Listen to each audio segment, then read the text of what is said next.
Thank you, Chairman, and thank you, Secretary Jordan, for being here. My first question is on research. In San Antonio, we're home to top-tier research centers like SWIRI, Southwest Research Institute, and the University of Texas at San Antonio, UTSA, that rely on federal partnerships with NOAA to conduct cutting-edge scientific research critical to our national security and economic security.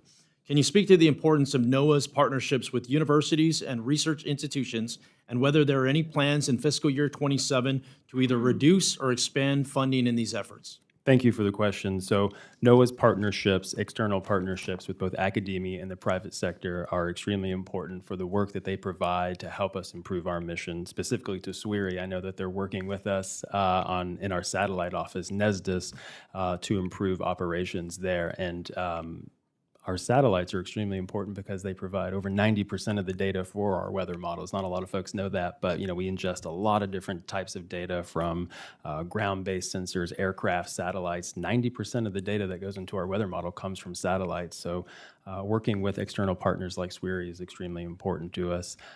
As it comes to FY27, I know we're still working that process, and I don't want to get ahead of it, but look forward to that coming out soon and working with your staff. Great, thank you. I would say the funding is really critical. When we talk about private industry kind of growing or expanding, getting ahead of government, if you will, shouldn't surprise anyone. But one of the ways to keep us at par is to make sure we're leaning into our universities and we're leaning into these places like SWIRI that just do one-of-a-kind work. So I would recommend more funding in that area, not less, if we're going to stay ahead of some of these issues. My next question is turning to the tragic flooding of Texas last year. In July of 2025, the Texas Hill Country was hit by devastating floods that claimed 135 lives, including children at Camp Mystic. Catastrophic flood events are not a one-time event.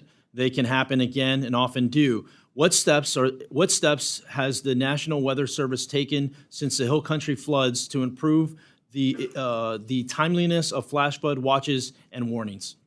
Thank you for the question. And in addition to the hiring that we talked about to ensure that weather forecast offices are adequately staffed, as I said in my opening statement, we're also rolling out new products for flood inundation mapping to ensure that the communities and the public has access to the latest up-to-date information for the threat of flooding specifically. Okay, thank you. My next question, my constituents in West Texas are under constant threat from wildfires. Many of the cities and towns around the region rely heavily on volunteer fire departments due to limited staffing and resources, which makes coordination with federal agencies all the more critical to protecting lives in poverty, specifically in rural communities throughout Texas. In 2024, the Smokehouse Creek Fire, the largest wildfire in Texas history, burned over 1 million acres and killed over 15,000 cattle. We cannot afford it to see a disaster of this magnitude again. What is the National Weather Service doing to strengthen coordination with local leaders, public safety officials, and firefighters in rural communities? It's a great question. So we, in addition to the staffing of the weather forecast offices, we need to embed and with the emergency operations centers in the state and local media decision makers on how to communicate our weather forecast to the public. I know Dr. Jacobs has said your forecast is only as good as the last mile, and that's the last mile is that communication to the actual decision makers who can tell the public, hey, get out of harm's way. So that's extremely important. We also need to work on improving our fire weather forecasting. That will be very important for the events such as that you mentioned, and really just ensuring that we stay up to date on fire science. Thanks, Secretary Jordan. I look forward to working together. And Chairman, I yield back.